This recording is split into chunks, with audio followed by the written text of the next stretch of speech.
Hi students, welcome back to my channel MD happy. ಆತ್ಮೀಯ ವಿದ್ಯಾರ್ಥಿಗಳೇ, PUC ಪ್ರಥಮ ವರ್ಷದ ಅರ್ಧವಾರ್ಷಿಕ ಪರೀಕ್ಷೆ ಈ ಒಂದು ಮಾಡೆಲ್ ಕ್ವಶನ್ ಪೇಪರು, ವಿಷಯ ವ್ಯವಹಾರ ಅಧ್ಯಯನ. ಈ ವಿಡಿಯೋದಲ್ಲಿ ನಿಮಗೆ ಹೋದ ವರ್ಷ ನಡೆದಂಥ ಒಂದು ಪ್ರಶ್ನೆ ಪತ್ರಿಕೆ ಅದರಲ್ಲಿ ಮಾಡೆಲ್ ಆಗಿ ತೆಗೆದುಕೊಂಡು ಬಂದಿದ್ದೇನೆ. ಸೊ ಅಲ್ಲಿ ನಿಮಗೆ ಪ್ರಥಮ PUCಗೆ ಸಂಬಂಧಪಟ್ಟಂಥ ಯಾವ ಪ್ರಶ್ನೆಗಳು ಬಂದಿವೆ ಅದು ವ್ಯವಹಾರ ಅಧ್ಯಯನದಲ್ಲಿ, ಬಿಸ್ನೆಸ್ ಸ್ಟಡಿಯಲ್ಲಿ. ಕೆಲವು ವಿದ್ಯಾರ್ಥಿಗಳು ಕೇಳ್ತಿದ್ರಿ, ಸರ್ ಬಿಸ್ನೆಸ್ ಸ್ಟಡಿ ಪೇಪರ್ ಇದ್ದರೆ ಬಿಡಿ ಅಂಥೇಳಿ. ಸೊ ಎಲ್ಲ ವಿದ್ಯಾರ್ಥಿಗಳಿಗೋಸ್ಕರ ಮತ್ತು ಇನ್ನೂ ಕೆಲವು ಡಿಸ್ಟಿಕ್ ಆಗದೇ ಇರೋದರಿಂದ ಅಂತಹ ಒಂದು ಡಿಸ್ಟಿಕ್ಗಳಿಗೆ ಆ ಮಕ್ಕಳಿಗೆ ಹೆಲ್ಪ್ ಆಗ್ತದೆ ಅಂತೇಳಿ ಒಂದು ಪ್ರಶ್ನೆ ಪತ್ರಿಕೆಯನ್ನು ತೆಗೆದುಕೊಂಡು ಬಂದಿದ್ದೀನಿ. ಸೊ ಪ್ರಶ್ನೆ ಪತ್ರಿಕೆಯಲ್ಲಿ ಬರುವಂಥ ಪ್ರಶ್ನೆಗಳು ಯಾವ ರೀತಿ ಬಂದಿವೆ ಮತ್ತು ಈ ವರ್ಷ ಯಾವ ಬರ್ತವೆ ಅನ್ನೋದನ್ನು ಸ್ವಲ್ಪ ನೀವು ಕಣ್ಣಾಡಿಸಿದ್ರೆ ನಿಮ್ಗೆ ನಾಳೆ ಎಕ್ಸಾಮ್ಗೆ ಹೆಲ್ಪ್ ಆಗ್ತದೆ ಅಂತ ಹೇಳ್ತೀನಿ. ಸೊ ಬನ್ನಿ ಯಾವ್ಯಾವ ಪ್ರಶ್ನೆಗಳು ಬಂದಿವೆ ಅಂತೇಳಿ ನೋಡ್ಕೊತಾ ಹೋಗೋಣ. ಸೊ ಅದಕ್ಕಿಂತ ಮೊದಲು ನಮ್ಮ ಚಾನಲ್ಗೆ ಇನ್ನೂ ಯಾರು ಸಬ್ಸ್ಕ್ರೈಬ್ ಆಗಿಲ್ಲ, ದಯವಿಟ್ಟು ನಮ್ಮ ಚಾನಲ್ ಸಬ್ಸ್ಕ್ರೈಬ್ ಮಾಡ್ಕೊಳ್ಳಿ ಅಂತ ಹೇಳ್ತೀನಿ. ನಮ್ಮ ಟೆಲಿಗ್ರಾಮ್ ಗ್ರೂಪ್ ಇದೆ, ಆ ಲಿಂಕನ್ನು ವಿಡಿಯೋ ಡಿಸ್ಕ್ರಿಪ್ಷನ್ಸಲ್ಲಿ ಕೊಟ್ಟಿದ್ದೀನಿ, ಅದನ್ನು ಬಳಸ್ಕೊಳ್ಳಿ ಅಂತ ಹೇಳ್ತೀನಿ. ವಿಡಿಯೋವನ್ನು ಶೇರ್ ಮಾಡಿ, ಒಂದು ಲೈಕ್ ಆದರೆ ಲೈಕ್ ಕೊಡಿ. ಆಯ್ಕೆಗಳನ್ನು ನೋಡಿ, ಬಹು ಆಯ್ಕೆ ಪ್ರಶ್ನೆಗಳು. ಅನಿತಾ ದೇವಸ್ಥಾನಕ್ಕೆ ಹೋಗುತ್ತಿದ್ದಾರೆ, ಇದು ಯಾವ ರೀತಿಯ ಚಟುವಟಿಕೆಯಾಗಿದೆ? ಇದು ಒಂದು ಸಾಮಾಜಿಕ ಚಟುವಟಿಕೆಯಾಗಿದೆ. 2, ಕಂಪನಿಯ ಬಂಡವಾಳವನ್ನು ಅನೇಕ ಭಾಗಗಳನ್ನಾಗಿ ವಿಂಗಡಿಸುತ್ತಾರೆ, ಪ್ರತಿಯೊಂದು ಭಾಗವನ್ನು ಹೀಗೆ ಕರೆಯುತ್ತಾರೆ, ಷೇರು. ಪ್ರಶ್ನೆ 3, ಈಗ ಎಷ್ಟು ಕೈಗಾರಿಕೆಗಳನ್ನು ಸಾರ್ವಜನಿಕ ವಲಯಕ್ಕೆ ಮೀಸಲಿಡಲಾಗಿದೆ? ಸೊ ಆಯ್ಕೆ ಬಿ 3. ಇನ್ನು ಜೀವ ವಿಮಾ ಒಪ್ಪಂದವು ವಿಮಾರ್ಹ ಆಸಕ್ತಿಯೊಂದಿಗೆ ಅತ್ಯಂತ ಪ್ರಾಮಾಣಿಕತೆಯ ಒಪ್ಪಂದವಾಗಿರುತ್ತದೆ. ವಾಣಿಜ್ಯದಲ್ಲಿ ಸೇರಿಲ್ಲದಿರುವುದು ಅಂದರೆ ಅದರೊಳಗೆ ಇರಲ್ಲದಿರುವುದು ಅದು ಯಾವುದಂತಂದರೆ ವ್ಯವಹಾರದೊಂದಿಗೆ ವಿವಿಧ ವಿಭಾಗಗಳ ನಡುವಿನ ಪರಸ್ಪರ ಸಂಪರ್ಕ ಅಂತ ಹೇಳ್ತೀವಿ. ಇನ್ನು ಕೆಳಗಿನ ಸ್ಥಳ ಬಿಟ್ಟ ಸ್ಥಳ ತುಂಬಿ ಸರಿಯಾದ ಉತ್ತರಗಳನ್ನು ಬರೆಯಿರಿ ಅಂತ ಕೊಟ್ಟಿದ್ದಾರೆ.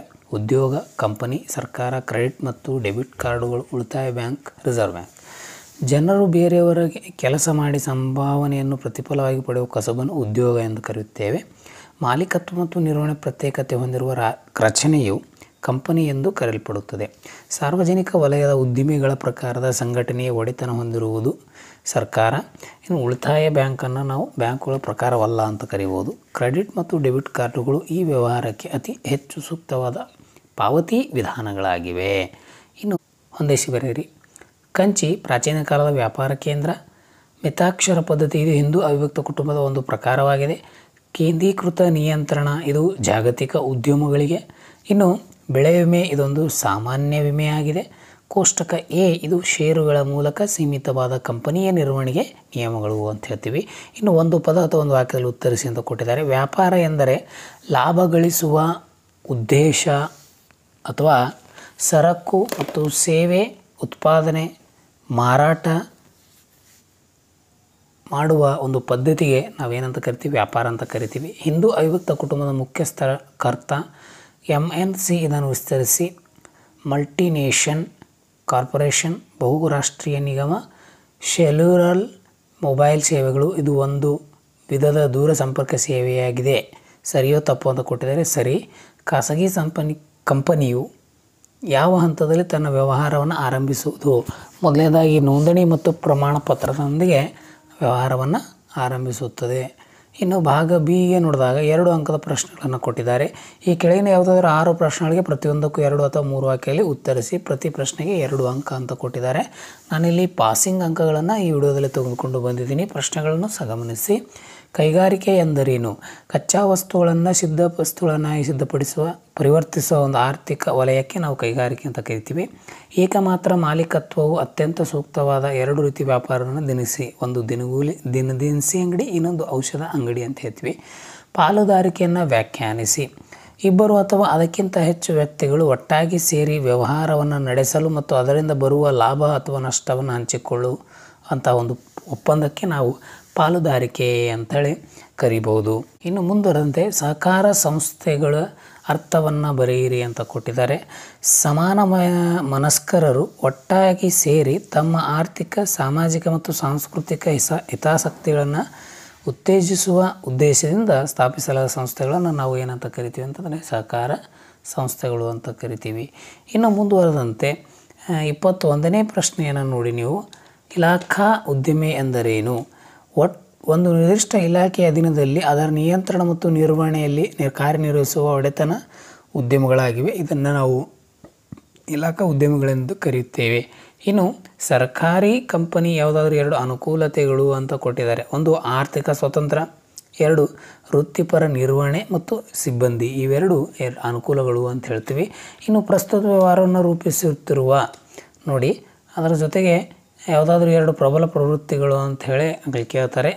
ಇನ್ನು ಈ ವ್ಯಾಪಾರದ ಅಥವಾ ಈ ವ್ಯವಹಾರದ ಯಾವುದಾದ್ರೂ 2 ಮಿತಿಗಳನ್ನು ತಿಳಿಸಿ ಅಂತ ಕೊಟ್ಟಿದ್ದಾರೆ. ಒಂದು ಈ ಸಂಗ್ರಹಿಸುವಿಕೆ, 2 ಈ ಹರಾಜುವಿಕೆ ಅಂಥೇಳಿ ಬರ್ತದೆ. ಸೊ ಕನಿಷ್ಠ ವಂತಿಕೆ ಅರ್ಥವನ್ನು ಕೊಡಿ ಅಂತ ಪ್ರಶ್ನೆ ಬಂದಿದೆ. ಕಂಪನಿಯ ಸ್ಥಾಪನೆಯಲ್ಲಿರುವ ಯಾವುದಾದ್ರೂ 2 ಹಂತಗಳನ್ನು ಹೆಸರಿಸಿ ಅಂತ ಕೊಟ್ಟಿದ್ದಾರೆ. ಸೊ ನಾನಿಲ್ಲಿ ನಿಮಗೆ ಬಹು ಆಯ್ಕೆ ಪ್ರಶ್ನೆಗಳನ್ನು ಬಿಟ್ಟ ಸ್ಥಳವನ್ನು ಹೊಂದಿಸಿ ಬರೆಯಿರಿ ಮತ್ತು 1 ಅಂಕದ ಪ್ರಶ್ನೆಗಳನ್ನು 2 ಅಂಕದ ಒಟ್ಟು ಪಾಸಿಂಗ್ಗೆ ಬೇಕಾಗಿರುವಂಥ ಒಟ್ಟು 32 ಅಂಕಗಳನ್ನು ನಿಮಗೆ ಇಲ್ಲಿ ಬಿಡಿಸಿದ್ದೀನಿ. ಸೊ ಇನ್ನು 5 ಅಂಕಕ್ಕೆ ಸಂಬಂಧಪಟ್ಟಂತೆ 6 ಅಂಕದ ಪ್ರಶ್ನೆಗಳು ಯಾವೆಲ್ಲ ಬರ್ತವೆ, ಇಲ್ಲಿ 4 ಅಂಕದ ಪ್ರಶ್ನೆಗಳು ಕೊಟ್ಟಿದ್ದಾರೆ ನೋಡಿ. ವಿಭಾಗ ಸಿ ಯಾವುದಾದ್ರೂ 6 ಪ್ರಶ್ನೆಗಳೇ ಪ್ರತಿಯೊಂದು 10 ರಿಂದ 12 ವಾಕ್ಯ ಉತ್ತರಿಸಿ ಅಂದರೆ 4 ಅಂಕದ ಪ್ರಶ್ನೆಯನ್ನು ಕೊಟ್ಟಿದ್ದಾರೆ. ಇಲ್ಲಿ ಇದೇ ಪ್ರಶ್ನೆ ಬರ್ತದೆ ಅಂತ ಏನಿಲ್ಲ, ಇದು ಅಪ್ಲೈಡ್ ಆಗಿ ಕೇಳ್ತಾರೆ. ಅಪ್ಲೈಡ್ ಆಗಿ ಕೇಳಿಬಿಟ್ಟು ನಿಮಗೆ ಇಲ್ಲಿ ಕೆಳಗೆ 4 ಆಯ್ಕೆಗಳನ್ನು ಕೊಡ್ತಾರೆ, ಎ ಬಿ ಸಿ ಡಿ. ಅದರಲ್ಲಿ ಈ ಪ್ಯಾರಾವನ್ನು ಓದಿ ಅಲ್ಲಿರುವಂಥ ಉತ್ತರವನ್ನು ತೆಗೆದುಕೊಂಡು ನೀವು ಇಲ್ಲಿ ಬರೀಬೇಕಾಗ್ತದೆ. ಇದು ಒಂದು ಪ್ರಶ್ನೆ. ಆದರೆ ಇನ್ನೊಂದು ಅದೇ ರೀತಿಯಾದಂಥ ಒಂದು ಪ್ರಶ್ನೆಯಲ್ಲಿ ಕೊಡ್ತಾರೆ. ಇಲ್ಲಿಯೂ ಸಹ ನಿಮಗೆ 3 ಪ್ರಶ್ನೆಗಳನ್ನು ಕೇಳೋದುಂಟು. ಸೊ ಹಾಗಾಗಿ ಅಪ್ಲೈಡ್ ಬರ್ತವೆ, ಸ್ವಲ್ಪ ದಯವಿಟ್ಟು ಅವುಗಳನ್ನು ನೋಡ್ಕೊಳ್ಳಿ. ಅದಾದ ನಂತರ ಕೆಳಗೆ ನಿಮಗೆ ನಿಖರವಾದ ಪ್ರಶ್ನೆ, ಇಲಾಖೆ ಉದ್ಯಮಿಗಳ ಅನುಕೂಲತೆಗಳನ್ನು ಸಂಕ್ಷಿಪ್ತ ವಿವರಿಸಿ ಅಂತ ಕೊಡ್ತಾರೆ. ಶಾಸನಬದ್ಧ ನಿಯಮಗಳು ಯಾವುದಾದ್ರೂ 2 ಅನುಕೂಲತೆ ಮತ್ತು 2 ಮಿತಿಗಳನ್ನು ಸಂಕ್ಷಿಪ್ತ ವಿವರಿಸಿ. ಯಾವುದಾದ್ರೂ 4 ಪ್ರಕಾರ ದೂರ ಸಂಪರ್ಕ ಸೇವೆಗಳನ್ನು ಸಂಕ್ಷಿಪ್ತವಾಗಿ ವಿವರಿಸಿ. ಸರಕು ಮತ್ತು ಸೇವೆಗಳಲ್ಲಿರುವ ಯಾವುದಾದ್ರೂ 4 ವ್ಯತ್ಯಾಸಗಳನ್ನು ಸಂಕ್ಷಿಪ್ತವಾಗಿ ವಿವರಿಸಿ. ಆನ್ಲೈನ್ ವಹಿವಾಟುಗಳಿಂದ ಪಾವತಿ ಮಾಡಿದ ದಾನವನ್ನು ಸಂಕ್ಷಿಪ್ತ ವಿವರಿಸಿ. ಈ ವ್ಯವಹಾರದಲ್ಲಿ ಒಗ್ಗೂಡುವಿಕೆ ಆತಂಕ ಅಪಾಯಗಳನ್ನು ಸಂಕ್ಷಿಪ್ತವಾಗಿ ವಿವರಿಸಿ. ಇನ್ನು 35ನೇ ಪ್ರಶ್ನೆ ಸಹ ನಿಮಗೆ ಅಪ್ಲೈಡ್ ಬರುವಂಥದ್ದು. ಅಲ್ಲಿ 36ನೇ ಪ್ರಶ್ನೆ ಬಂಡವಾಳ ಸಂಗ್ರಹಣೆ ಎಂದರೇನು, ಆ ಹಂತದ ಕ್ರಮಗಳೇನು ಅಂಥೇಳಿ ಈ ರೀತಿ ಒಟ್ಟು ನೀವು 3 ಅಪ್ಲೈಡ್ ಇರ್ತವೆ ಮತ್ತು 4 ನಿಖರವಾದಂಥ ಸಿಲೆಬಸ್ ಪ್ರಶ್ನೆಗಳಿರ್ತವೆ. ಸೊ ಅವುಗಳನ್ನು ನೋಡ್ಕೊತ ಹೋಗಿ. ಇನ್ನು ಭಾಗ ಡಿ ಕೊನೆಯ ವಿಭಾಗಕ್ಕೆ ಬಂದಾಗ ಯಾವುದಾದ್ರೂ 3 ಪ್ರಶ್ನೆಗಳೇ ಪ್ರತಿಯೊಂದಕ್ಕೂ 20 ರಿಂದ 25 ಅಂತಂದರೆ 8 ಅಂಕದ ಒಂದು ಪ್ರಶ್ನೆ ಇರ್ತದೆ. ಅದಕ್ಕಾಗಿ 3 ಪ್ರಶ್ನೆಗಳಿರ್ತವೆ. ಇಲ್ಲಿ ವ್ಯವಹಾರ ಅಪಾಯ, ವ್ಯಾಪಾರದಿಂದ ನಿಯಂತ್ರಿಸಲಾಗದ ಹಲವಾರು ನಿರೀಕ್ಷಿತ ಘಟನೆಗಳಿಂದ ನಷ್ಟಗಳು ಮತ್ತು ಸಾಕಷ್ಟು ಲಾಭಗಳ ಸಂಭವದ ಸಾಧ್ಯತೆಯಾಗಿದೆ. ಈ ಮೇಲಿನ ಹೇಳಿಕೆಯನ್ನು ಒಪ್ಪುವಿರಾ, ಅದರ ಪ್ರಕಾರ ಕಾರಣಗಳನ್ನು ತಿಳಿಸಿ ಅಂತೇಳಿ 2 ನಿಮಗೆ 4 ಅಂಕದಲ್ಲೇ ಇರ್ತವೆ. ಸೊ ನೀವು 1.5 ಪೇಜ್ ಮಟ್ಟ ಬರೀಬೇಕಾಗ್ತದೆ. ವ್ಯವಹಾರ ಆರಂಭಿಸುವಾಗ ಪರಿಗಣಿಸಬೇಕಾದ ಯಾವುದಾದ್ರೂ 8 ಅಂಶಗಳನ್ನು ವಿವರಿಸಿ. ಪಾಲುದಾರಿಕೆ ವ್ಯವಹಾರ ಮತ್ತು ಅದರ ಅನುಕೂಲಗಳು ಮತ್ತು ಅದರ ಮಿತಿಗಳನ್ನು ವಿವರಿಸಿ ಅಂತ ಕೊಡ್ತಾರೆ. ವಾಣಿಜ್ಯ ಬ್ಯಾಂಕುಗಳೆಂದರೇನು, ಅವುಗಳ ವಿವಿಧ ಕಾರ್ಯಗಳನ್ನು ವಿವರಿಸಿ. ವಿಮೆಯ ತತ್ವವನ್ನು ವಿವರಿಸಿ ಅಂಥೇಳಿ ಈ ರೀತಿ ಒಟ್ಟು ನಿಮಗೆ 3 ಪ್ರಶ್ನೆಗಳಲ್ಲಿ ಬರೀಬೇಕಾಗ್ತದೆ 5 ಪ್ರಶ್ನೆಯಲ್ಲಿ. ಸೊ ಇದಿಷ್ಟು ಒಂದು ಮಾಡೆಲ್ ಕ್ವೆಶ್ಚನ್ ಪೇಪರ್ ಆಗಿತ್ತು ವಿದ್ಯಾರ್ಥಿಗಳೇ. ಈ ಒಂದು ಮಾಡೆಲ್ ಕ್ವೆಶ್ಚನ್ ಪೇಪರನ್ನು ನೀವು ತೆಗೆದುಕೊಂಡು ನಿಮ್ಮ ಒಂದು ವಾರದ ವಾರ್ಷಿಕ ಪೇಪರನ್ನು ಬರೀರಿ ಅಂತ ಹೇಳ್ತೀನಿ. ಸೊ ಮತ್ತೊಂದು ವಿಡಿಯೋದಲ್ಲಿ ಸೊ ಅಲ್ಲಿವರೆಗೂ ಎಲ್ಲರಿಗೂ ಧನ್ಯವಾದ.